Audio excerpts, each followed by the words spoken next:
Battle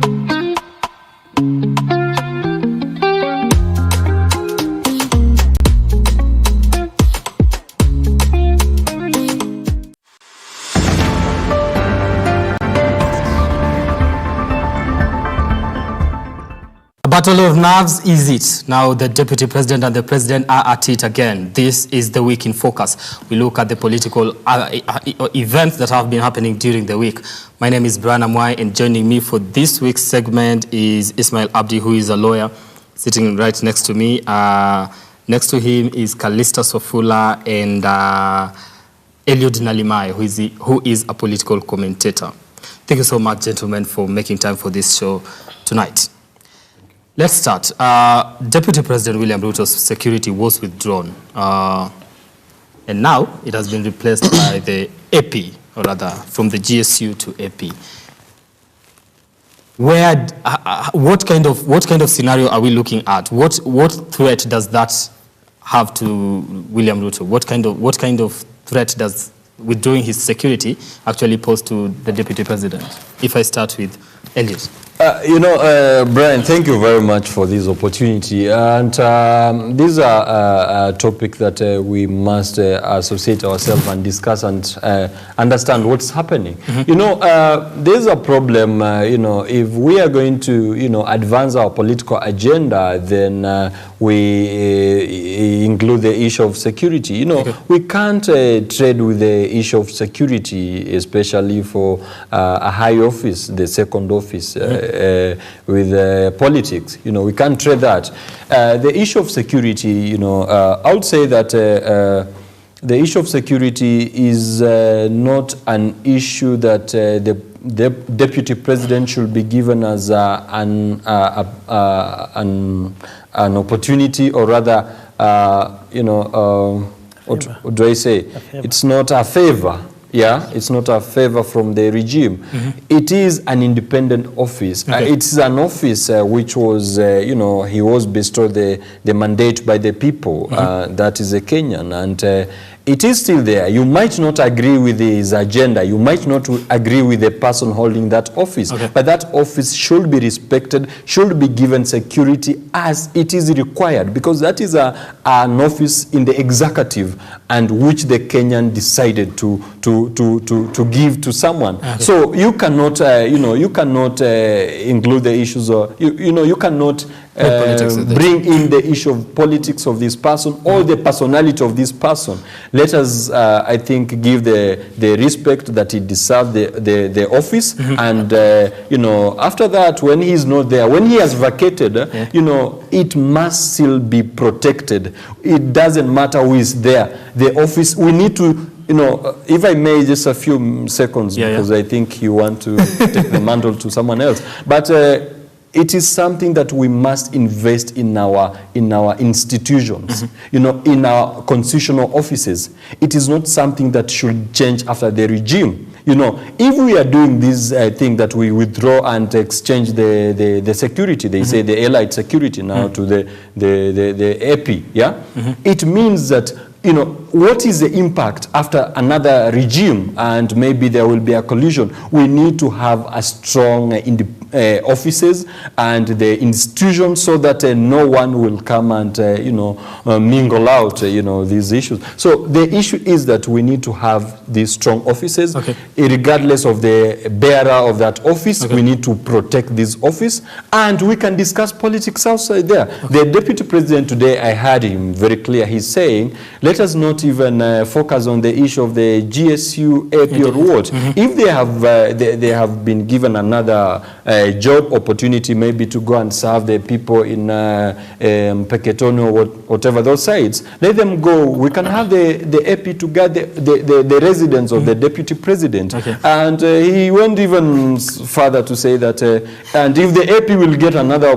maybe another, assignment, we can even have the G4S, as long as the office is protected. We had that. Now, let me come to you, Kalista. From what he argues, and the explanation that has been given is that it is something routinely.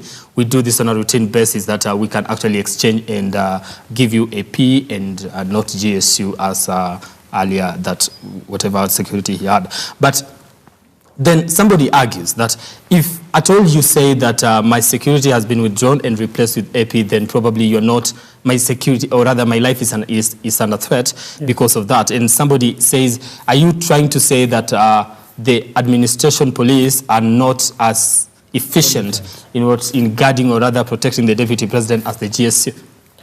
I think these issues, the issue stops at the president himself, because after BBI, we have seen a lot of talks going on. It's like they want now to generate what we call divisive politics. So the issues of security, what I can say is that the president is abusing the power donated to him by the people of Kenya. Because as far as I know, the sovereign power belongs to the people of Kenya. And that sovereignty is what we have donated to the elected leaders, state officers. Therefore, if he is having issues with his deputy, let them sort themselves away from not involving Kenyans in their division. Because what I have seen, the president is retaliating after BBI, townfall, is now looking for those people who have been against BBI. Okay. And now it is coming out clearly that BBI was not a Kenyan thing. This was thing fabricated by few individuals to boost their agendas. So we should not buy the idea that the change of security is actually something that is done routinely. No, this one, they have done deliberately to show disrespect to the deputy president. That is something that we cannot argue. Ismail, do you hold the same opinion when it comes to probably this is the president revisiting, if I may? Is he revisiting his deputy because he holds a different political stand? Actually, thank you, Brian, for hosting us. First, I think let us not bring these issues together. The president, apart from being the leader, we have an interior minister which all the security apparatus report to. Okay. Now, the event was unfortunate because even some of us who don't agree with the deputy president, political ideologies, but he's still a state officer. And I think it is the National Police Act that says that the commandant of the General Service Unit is responsible with the security of the president, the deputy president, and the state lodgings and such things. Okay. Now, the deputy president is a state officer. Let us give him all the privileges that he's supposed to enjoy until his time comes to an end, or until this moment that he feels like he's resigning so that he can pursue his own political things. But again, I don't see any. I don't see a wrong thing whereby now the interior is saying there is a routine. It's a routine check, from the GSU to the AP. I don't see any problem. Still an AP. We have people in Turkana, an entire constituency without even a single AP. So I don't see. But this is the deputy president you're talking about. Sure. Okay. The deputy president, but again, it is a routine thing. But the act itself is not good. It's still a state officer, but I don't see any connection. We are looking at a political connection with it. Elections. Yeah.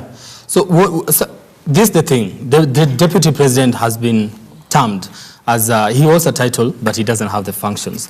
So maybe withdrawing his security could actually be one of those things.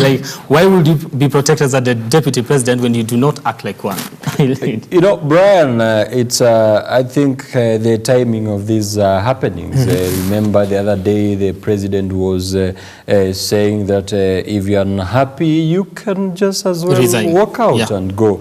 And then the other day the deputy president is saying, I am on a mission and I must accomplish this. No surrender. And then the GSU are being taken away, and I hear rumors that the number of the GSU that were taken away are not the same number that was replaced with the GSU. I think there was a downgrade of numbers. So moving forward, we realize this is something that someone is trying to say, okay, fine, you don't want to retreat. Let me force you out and let me see what you will do now that, and even the deputy president was saying, I am not going. If you heard him right, he was saying like, now you've said I walk out, but I am not going. I'm here to remain. So this is something that we should interrogate. And the happening now is that the president is trying to, to humiliate him so that you can walk out. And we even saw the former prime minister saying, coming out clear that, when this happened to my father, he walked out and he went and you should also emulate this. But what are we learning, Brian? If I may go into the issue of, the sentiment of the former prime minister, he's saying that this happened earlier on, before even the new constitution, and we should go back. And we are saying, no, it happened. It was so unfortunate when your father was there, but we cannot allow it because the Kenyan have spoken and they need change. So we need to embrace new democracy. This is not the time that, I'll frustrate you. And remember the idea of the drafters of this constitution. They saw this and they tried to cure it because they saw it happening earlier on, and they said, now let us give the mandate to the people. The people will decide who will hold that office and when the vacancy will arise, and not the co-partner will decide that now it is time. I don't want to work with you. You just have to go. And this is something that we should focus. We should not witness the undoing of that idea of giving the power to the people. And if we are going to concentrate the power to the president elect, and we are going to realize a downgrade of democracy. And I saw it in Zambia, if I may. The president elect is saying that we need to forge a way. We can't go back. We need to ensure that the democracy is advancing. And if we are going back to where we started, then it means that we are not growing at all. We make one step ahead, then we take 5 steps back. That is not good for the country. Now, Callistus, they were elected as a pair. The people decided that this is the person that is going to hold this office as a deputy president, yet he's being frustrated to walk out. Why is it so hard to not be this humiliated to this extent and just decide that okay, it is done? What kind of political mistake would it be if Deputy President William Ruto just walked out of government? I think I cannot. I'm not here to defend the deputy president, but I've just said that the president is the one leading us into this political quagmire, whereby we are having a crisis that does not exist. This crisis that we are having about security, about the division, the way they are working with the deputy, it is because of the arrangement they have had with the BBI. What I can tell my president is that you cannot tell your deputy to resign and yet you run on the same ticket. The constitution that we promulgated on 2010 does not give the president power. The power that is given in that constitution is with the people. That's why I would say they are abusing the power donated to them by the people of Kenya. Therefore, what I can tell even those people who are now the opposition leader, Raila Odinga, who want now to behave as if now he want to use the history of his father to justify what does not exist. I want to tell him that history will not inform our current issues. We need to deal with the issues based on current state of affairs. And also I want to tell Kenyans who are still focusing on outdated ideologies, political mobilization on basis of tribes, because my president is working hard to get audience from Kikuyus, which is not coming out. Therefore, he need to change the style of politics. And he cannot change the style of politics because he is retiring. At this point, I expect my president to be receiving some gifts to from institutions to individuals because he is preparing to retire. In 2011, early 2011, Mwai Kibaki was busy receiving gifts from military, from police, and in all the institutions to appreciate him for the good work that he did for the country. Therefore, my president now at this point, he is sending wrong signals to start now fighting the deputy when his time of retiring has come to an end. Okay. Ismail, Kalisa says probably the deputy president is a threat to the president. What's your opinion on that? Is it because Uhuru is not running again? Why would the deputy president be a threat? Why would we be constantly attacking him right now? Okay, one thing I'm very sure is the deputy president is not a threat to the president. It's only that, in fact, if there is a pair that has worked so closely in the history of this country, is William Ruto and Uhuru. And I think we all know the history of their coming together. It was the ICC issue, the two communities coming together, so they have a strong bond. But again, what happens when you are the leader forging ahead, like with a roadmap that is very clear, then someone who is second to you, second in command, is working on a different ideology from what you're doing. Yeah. So the deputy president is an aggressive leader. We have to acknowledge that. Then he has to wait for his time. And the good thing about this country is that everyone has a right to do everything. But again, those rights are limited. If I'm your boss, and we all know about the 48 rules of power. Like if I'm your boss, I'm always your boss. That one remains like that. But we have a greedy character who has just decided that, you know, this is the time. And okay, sometimes politicians, it's good to be like this politician who is a bit selfish also whenever there is an opportunity. But now, you cannot be selfish so that you can even punish the people that you're leading. The president was on agenda. We have the big four agenda. The big four agenda. That's why he went and told his brother Raila Odinga, let us come together and forge ahead. And from that time, the country was... Brian, if you may allow me, interject and... Let me just finish. We cannot allow Ismail to go ahead with this. The country was moving in a certain direction. But now, we have this person who says, we are not working together. We are not working together, and it feels like is in 2013, the deputy president had a chance to say, I want the president to deputize me. But what did he say? Let Uhuru be the president, I will deputize him. What has happened? Brian, if you can allow me just a minute to, to disagree with my friend here, Ismail. It's not true that the deputy president has stopped the president from advancing on the Big Four agenda. Remember when they shook hands with the so-called brother, he abandoned that idea. And we cannot allow it to be on record. So you say the president abandoned the idea? Abandoned for the 3 years. 3 years. What have we been dealing with? It is about the BBI. But the argument is that the BBI was on the front, but the Big Four agenda was actually part of the president's rather agenda. Brian, we cannot be taken in circles and assuming that Kenyans, we are so foolish. Kenyans, we are not so foolish as they may think that we are.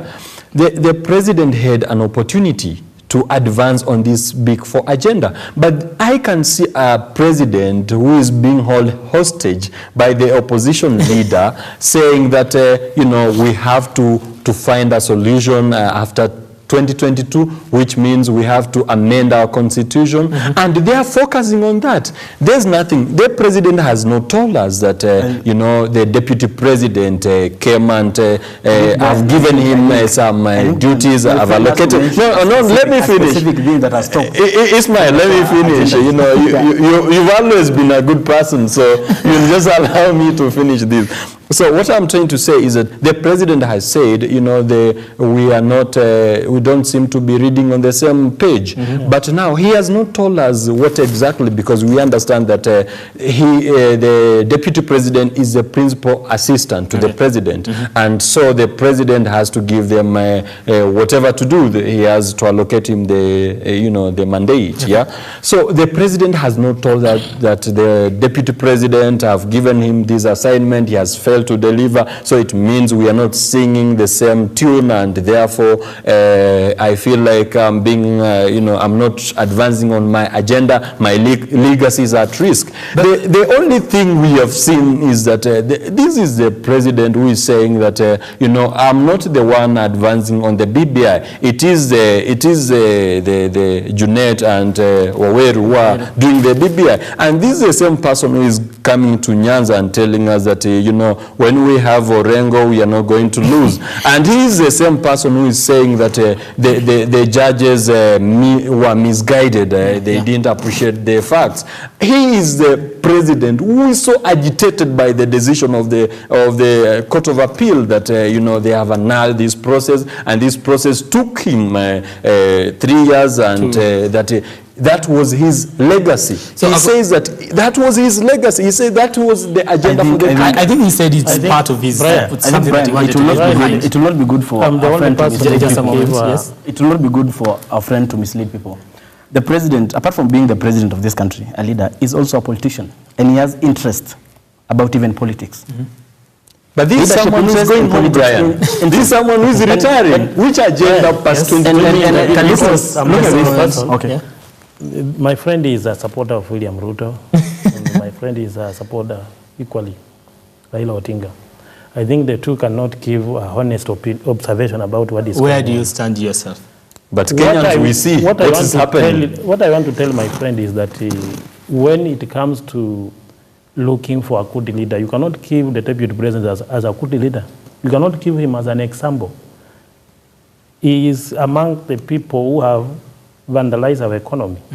Therefore, the deputy president Callistus, we cannot, Brian, you cannot let this go, Brian go with this. Let me finish. We cannot say the deputy president has vandalized. Let him finish. I'm not just giving an empty statement. The deputy president has been mentioned in several occasions.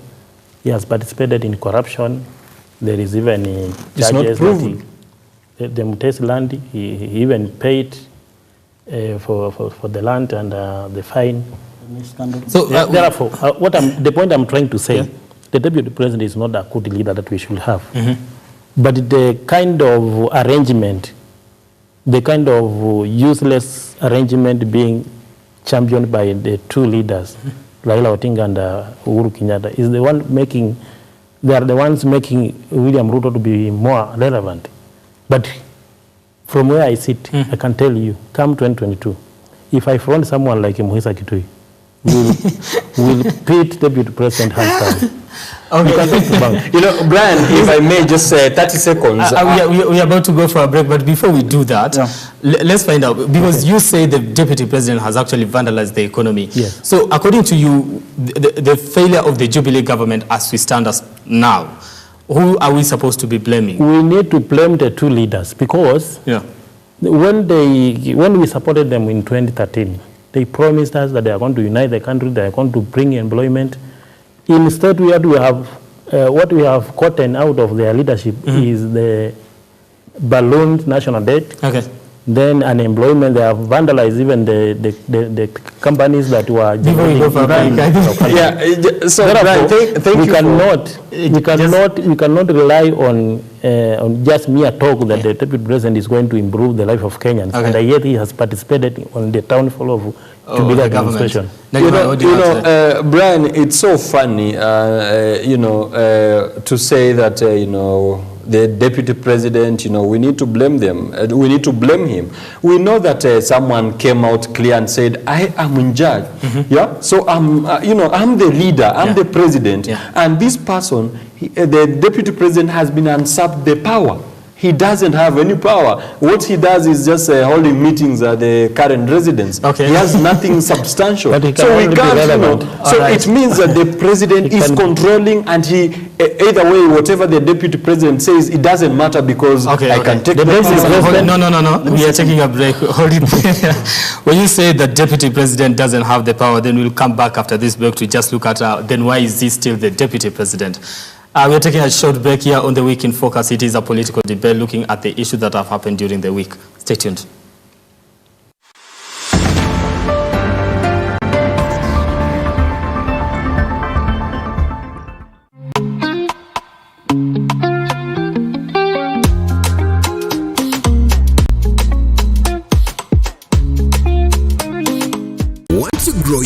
business? Broadcast your sermon, share birthday wishes, make funeral announcements, produce adverts and documentaries? Then book and advertise with us today by calling us on +254 700 893 542 700 893 542 or email us on sales@luke-up.tv. Like, follow, subscribe, click the notification button.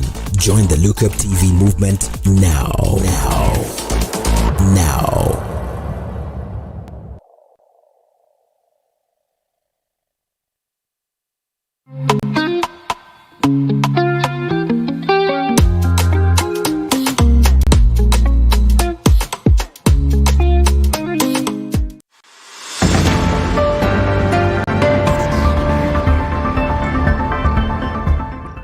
Now, thank you for staying with us here on the Week in Focus. We are looking at the Uhuruto Battle of Nerves.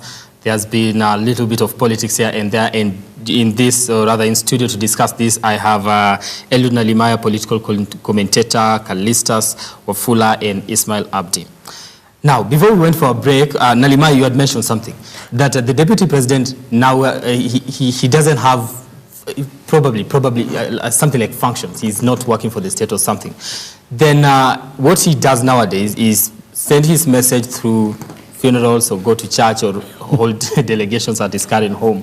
Then I asked, or rather behind the scenes, I asked you, then why is he still in office? What are some of the things that he's enjoying as the deputy president that he can't risk resigning and just, because we're paying him money for doing totally nothing?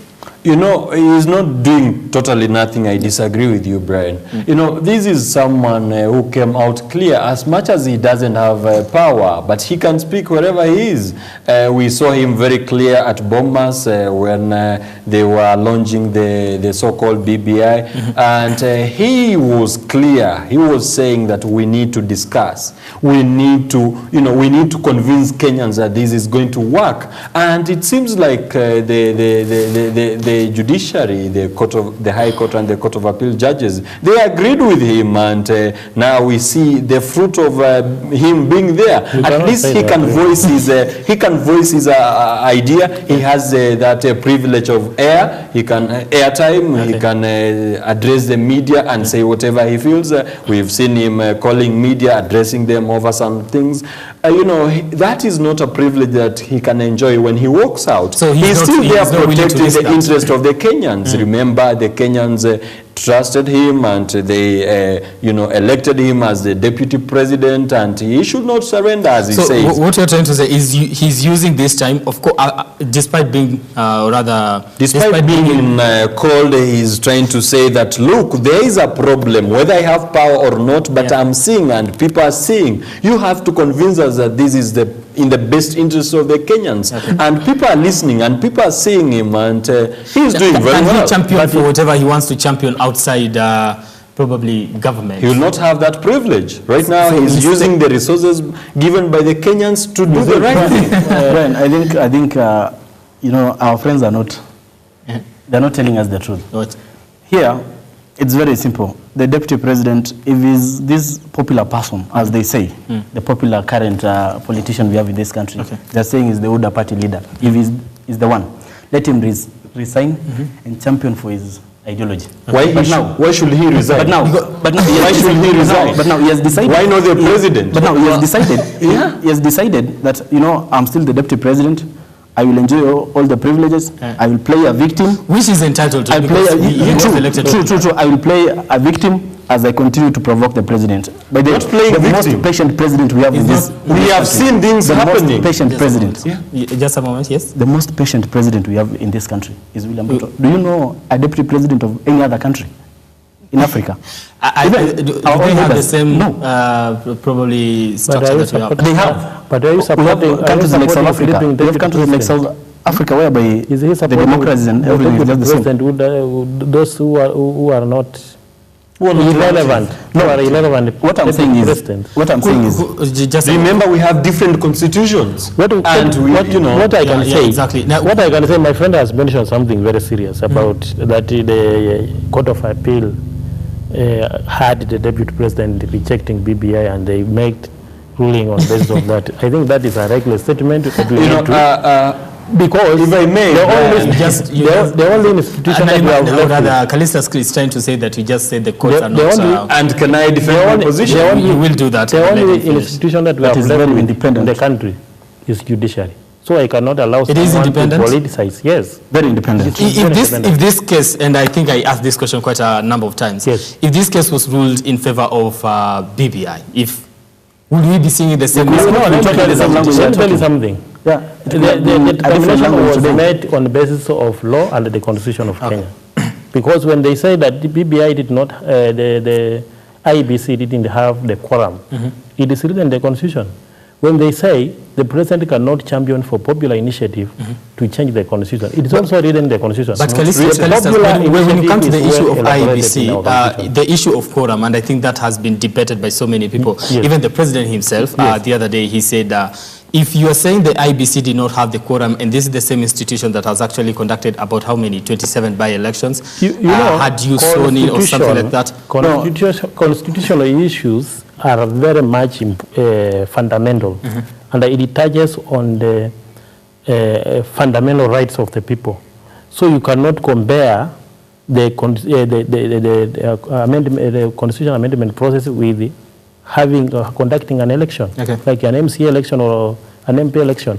Even me, if you send me to court to Embakasi and conduct an election, as on behalf of IBC, I will do that, and I will do a very effective job. So the reason, what I'm trying to tell you is that we need to respect what law says, because our constitution says there are two ways you can champion for a constitutional change.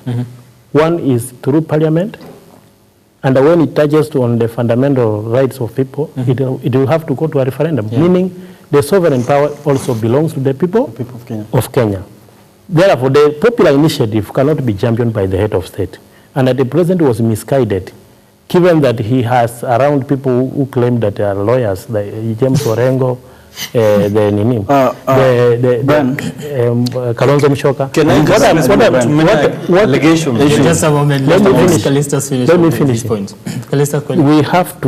We have to tell the president.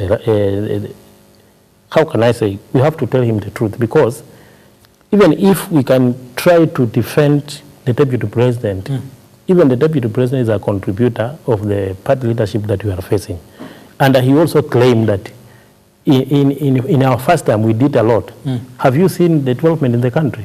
There's nothing that we are seeing. What we have faced is rampant corruption and a ballooned national debt, because... So you want to say Jubilee government has totally... Yes, it has failed, and the people who are making them, who want to confuse the country, are ODM. Because now ODM have come, they want to let me make it look like... Before I come to you, let me go to him, because he has to defend himself from what he has. Yeah, you know, Kalisa made a statement questioning my, if I may consider it, questioning my legal capacity. Let me put it clear. I'm also a lawyer by profession, and I do understand that the judges make a determination based on the facts, based on the law provided for. But I'm just trying to say that if you've read that judgment, you will agree with what the deputy president was saying. It is just there, and I'm saying there's similarity, which means the people's will has prevailed through the judiciary and through the deputy president who has been usurped power. That aside, I think it's now clear. But to say that, what Kalisas is saying, partly I may agree with him. The deputy president, the president is, confusing the Kenyans with the former prime minister. They are in a kind of relation, telling us that, we are having this relation to ensure that we have unity in the country. But we cannot see that unity. You cannot start by dividing your house, then you tell us that you are uniting the country. You must start with your own home. Yeah, if you want to show us that there is unity. But if you do what... But the argument, Nalimaya, has been that we wanted everybody on board, on the same table, to have this piece of cake. But some of you did not want to sit on this table. But Some is of you that The decided to results. go away. Let me quickly, the results, we have lost the opposition in the country as a result.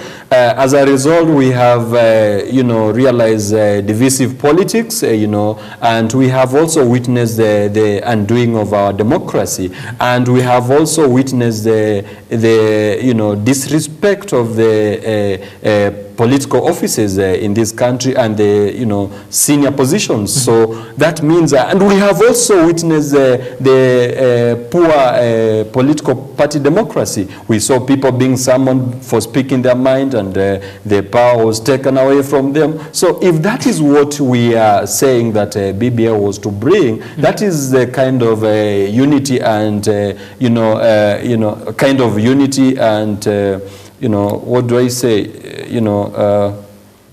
I'll say the kind of unity. I've missed the time. So that is not to say it's right, because we have seen things contrary to what you are saying. So if we can see this clearly, every Kenyan is seeing this. I'm not trying to defend anyone. You can see it, he can see it, anyone can see it. So it's not something to hide. So we got into, like I mentioned, the president says it was a big cake. We wanted to include everybody. But now you are, or rather probably they said you are affiliated with is being accused of going into this house that was so much organized and disrupting it. Okay, about the disruption. First of all, ODM is a big party. And it is not just a party that you can mention, because it has representatives all along from down there. It has members of the parliament in parliament who legislate on behalf of their people. It has key people in government. And now the idea was this. We have been having divisive elections every time. What is this achievement that we have made? Because election is supposed to be an achievement that will bring leaders on board and good leadership, and it will bring all people together. But we have been having an election that it's two people coming together, moving forward even when we have a problem. But what did the president and the honorable prime minister, what they did? They did this. They came together and said, hey, we are no longer talking about ourselves. We are coming together, and our friends, and the table was there, but our friend pulled his chair and he said, no, for me, this person only want to be given attention and everything. And so you didn't want to share the same table. That's not true. Where is Mudavadi? Where was he left? There's one thing that he said. They were to bring all together. There's this one thing that he said that is very, it is a sensitive matter. You cannot connect speeches that were given in funerals and barazas with the judgment of the Court of Appeal. Even those of us who support BBI, what we said was, okay, the judges gave all the reasons in terms of facts and law that, hey, we are no longer, this thing is not moving forward. And what did the supporters of the BBI say? The other day they said, we are moving to the Supreme Court. It is their right. It is provided under the law.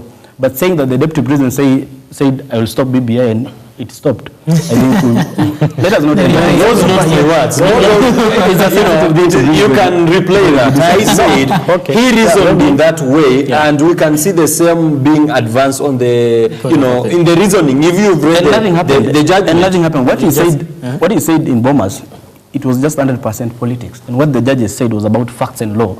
Those are two different things. But it was facts. Politics is based on facts. I warned them, I said it, and it's only that the circumstances are working positively for the president. Are they? For president? Listen, president. Yes.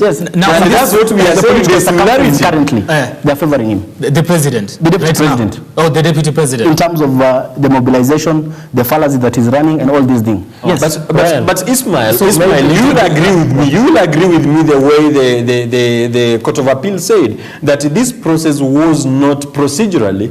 They didn't contact they didn't comply with the Article 11 of the Constitution, and they also didn't, the initiator were not supposed to be, the person who initiated this process, and the process of having this committee was not properly constituted, and that also the issues about having usurping the power of Remember our constitution, that is the basic structure. That made a great, impact in this case. Because they are saying that we cannot change. Remember the spirit of our constitution, separation of power. And in this BBI process, they were saying that they will have the cabinet secretaries appointed from the legislation. And they will be also, they will retain their position as members of parliament. What are you getting? These are people who are serving in the parliament and also serving in the executive. Do we have separation of power? No. We are having an ombudsman who is being appointed by the president serving in the judiciary. Do we have separation of power? So the whole idea, if we were to go the BBI way, we realize we could have I'll have to give Callistus a moment to speak. Callistus, as you respond to that one, also should the deputy president have listened probably to the president when it comes to the matter of BBI? Without dwelling on the matter of BBI, I think I want to tell the proponents of BBI that if they are going to, they are filing the case against the Court of Appeal at the Supreme Court, then what they are doing is they are trying to test the integrity of our judiciary. And therefore, we need to tell them that nothing is going to happen. And my president now should be preparing to retire because things have collapsed. The opposition leader lied to him. They have been lying to themselves. These people, nobody has been saying the truth. And this narrative of saying that you want to unite the country, I don't subscribe to the narrative of people coming together in the name of forming political parties. What is so bad with the unity? Let me tell you something. It's a false narrative because they are talking about the unity of who and who. Because Kenyans, what Kenyans expect from leadership is competency. Are you competent enough to deliver on your mandate? If you are competent enough to deliver on your mandate, then all these Kenyans will get good services. And that is what we should be looking for leaders. So people who are crafting old style of politics, who want to say now they will choose people region-wise, they will never embrace competency in that arrangement of choosing, how can we call them? Paramount gifts. So this then, do we, from what we have right now, the people that have declared they are going to run for the presidency, do you have somebody who is competent enough to... Yes, Mukisa Kitui is very competent, and I can say that straight. And let me tell you something. Yes. If Mukisa Kitui will run against William Ruto, you can take to bank. Mukisa Kitui will win. But if you try, let me tell you something. If you try to front, let me tell you the truth. Yeah. If you front Raila at the moment now, if you front Raila against Ruto, believe me, Ruto will get all the central votes. Ruto will get Ukambani votes. Ruto will get even the most votes in Western region. Therefore, it means you will be supporting William Ruto indirectly. If you want to support William Ruto, just front Raila Odinga. You can take to bank. Even Kikuyus, they are aware that they cannot commit themselves on Raila Odinga. They are just talking this thing. And Uhuru Kenyatta has been following him because of Brian, just a moment. Callistus, yes? I think, Brian, it's very unfortunate that my generation is still speaking the language that my dad was speaking some years ago. When we were growing, we used to be told that, in central Kenya, Raila Odinga is somebody that cannot be seen. Okay, yes, but which ridings are on the wall? As we stand right now, Ismail, that is the case on the ground, and that is why we are, or rather, they are trying to sell Raila Odinga in central Kenya. Not the case on the ground. I'm telling you, for all the elections that Raila has vied, Raila has been getting 40% of the votes in central Kenya, intact, without even being fronted by anyone. I disagree with that. Without even being fronted by anyone. And let us not belittle Raila Odinga because of this fallacy that is coming. I remember in 2007 when ODM was coming in place, we were just like UDA, like it was ODM. There is a difference between popularity and winning an election. Those are two different things. Brian, if I may, the deputy president is investing in elected leaders as we talk. All these leaders that go to Karen cannot even hold a rally back in their homes. Most of them, let me say this, Brian. This is so unfortunate what my brother Ismail is saying. Remember the likes. If I may respond to the last sentiment, he said those people are going there, they cannot even hold a rally. We know Rigathi Gachagua. We know the supporter he has in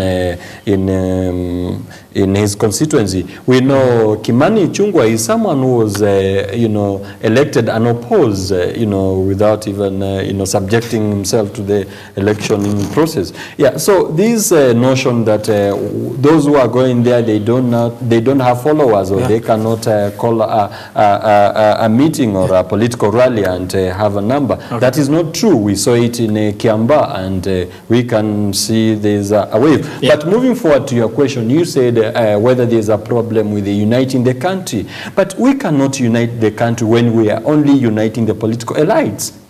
That is not true. Okay. If we unite the country, if we are saying we are uniting the country, and these political elites are going to change the constitution to see what they share they have. Remember what is happening right now, the OCA alliance. They are saying who will be the president, who will be the deputy president, now who will be so and so. So that is not the kind of unity that we should be. Unity is moving forward. Let me finish this.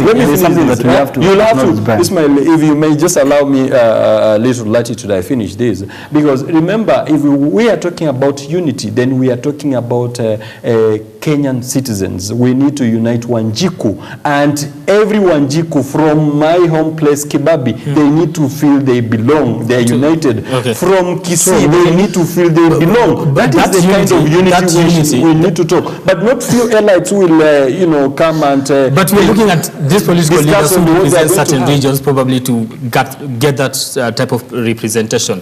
When people from, you say, we want to unite every other tribe in the country. When there's someone in probably Mombasa who has a following in Mombasa, and the people of Mombasa believe in this leader, if they see him at the top, do they not feel represented in that particular election? What is happening with the election in Kenya? Let me just make this clear. Majority of the elected politicians, they do not serve the interest because of the electorates. First, let us understand how they find themselves there. Some of them they are mobilizers of some politicians, and they get their slots using the back doors. Okay. So we cannot say that they are serving the interest. Some of them, they serve their interest, and they are sycophants. I'm running out of about alliances. About this country have an history when it comes to alliances, and we've been having Rainbow coming together, the Code coming together, Jubilee coming together, and now the deputy president is even telling his allies from the central Kenya, dismantle your parties and come together. So the conversation has to start from the political elites. As much as we say the people matter in this country, but the conversation has to start from somewhere. Now, you see, the conversation that we should have is not how to get representation, as I've told you. Kenyans will never get anything out of leadership. We just handpick political puppets from across the country, and then we say now they are united, now we can support them. I have a different opinion that a leader should present his case to Kenyans as a Kenyan. Right. We don't care whether you work with Chinese or Indians, but what we need you to do for us is to give us that service that we need. Okay, fair. Now, listen, I'm running out of time, and as we wind up, I want to look at this one. The Minister, Fred Matiang'i, has come out, Joe Musheru, attacking the Deputy President's economic model and just him as a person. Who is driving this one? With shortest time possible, starting from there. I want to appreciate that, they have started talking about the economic models, and I can see that many models will come, and that is a good thing that it was started. Remember the last, recently we had an election in Zambia, and the president-elect was very clear. He said that what pains his heart is that that woman in the village carrying water on the back and having a baby, he's talking about starting from the ground, that we need to improve the lives of every citizen, regardless of the position. We cannot just start with those who are at the top. we also need all citizens must be bring on table, and we need to find solution to their problem, their poverty. Probably a follow-up on that one as you wind up totally, because I don't have time as I come to this one. Now, you believe your candidate is the right candidate to do that. He's been in government for all this time, and if at all you are saying the Jubilee government has not performed, then it's part of that, right? It really not matters about the person. What matters is the message and the idea. And if you have the message and the idea to get it done, it will happen. I've seen it happening. It's not about the person. So you believe that he has the idea and he could actually champion that and have it delivered to the people? He can do it. Okay. We can try him and see. Callistus, I'm coming to you. I think what I can say about the economic model. As you contribute on the economic model, also the attacks that the deputy president has been getting, do you feel like it comes from the top and just these ministers or other cabinet secretaries being advised on exactly what road to take in terms of, attacking the deputy president? I think the deputy president is also not honest. He's not an honest man. He's lying to Kenyans. About what? And also about the economic model, about the promises of uniting the country. He has worked in this divisive environment, and he has been on the record trying to champion divisive politics, whereby he does not want to see Raila Odinga close to maybe to Uhuru Kenyatta. So the writings are on the wall. The deputy president is having a UDA. UDA is a sister party to ODM. They have no Jubilee ODM. No Jubilee. No, it to ODM, because when you look at Raila Odinga's ideology, it doesn't make him come back again. They are the same ideologies that possessed by William Ruto. Okay. William Ruto is lying to the country that when he will take power, he will give money to each and every industry. No, that's not what he's saying. He's lying to the people. He has been mentioned on several occasions. He has been quoted on national television talking about how he's going to put money in the economy. Okay. But you don't believe he can do that? I think what I can say, the only person who will help this country is Dr. Muhisa Kitui. Okay, Ismail, I'm coming to you. I am out of time, but I want you to comment on this one. The same question I've asked the two of them. We are seeing the cabinet secretaries attacking the deputy president, and they're not even hiding it. But we remember, first, when we are coming together as a nation, or rather, when these cabinet secretaries were being appointed, one of the rule, or rather, things that they were supposed to do is not to engage themselves in political affairs, and that is why most of them were not politicians, right? So why is that the case? Why are they getting to attacking the deputy president? What's your take on that? We are in this confusion because a deputy president left the government. And let me tell you something. They are not attacking the deputy president. In fact, they are defending the government. He was They're defending the government because the deputy president who was to be here to defend the government has decided to attack the government. So for these guys, they're defending the government. Let me tell you about the bottom-up approach. This is a fallacy that it's only William Ruto who knows the meaning and explanation of bottom-up approach. I know what it means. Our friend here cannot explain. No, you can't do that. Yes, it is a fallacy that is being targeted to allow him to say that I don't know what Let me finish. It is a fallacy that is targeting the most vulnerable, the most majority. That is very true. It's because the youth. All this fallacy is. So the other time you saw Alice Wahome like struggling to explain what is bottom up. I don't know, trickling down or going side by side. Okay. This is a story that it's only the founder and the initiator. I am out of time. I am totally out of time. I think we'll have to stop it there and have this discussion some other time. Thank you so much, gentlemen, for making time for this show. Ismail Abdi, lawyer and political analyst, Callistus Wafula, and I have had Eliud Nalimai. Thank you so much, man. Thank you so much. Now we've come to the end of the Week in Focus. Thank you so much for keeping it. Look Up TV. Have yourselves a lovely night.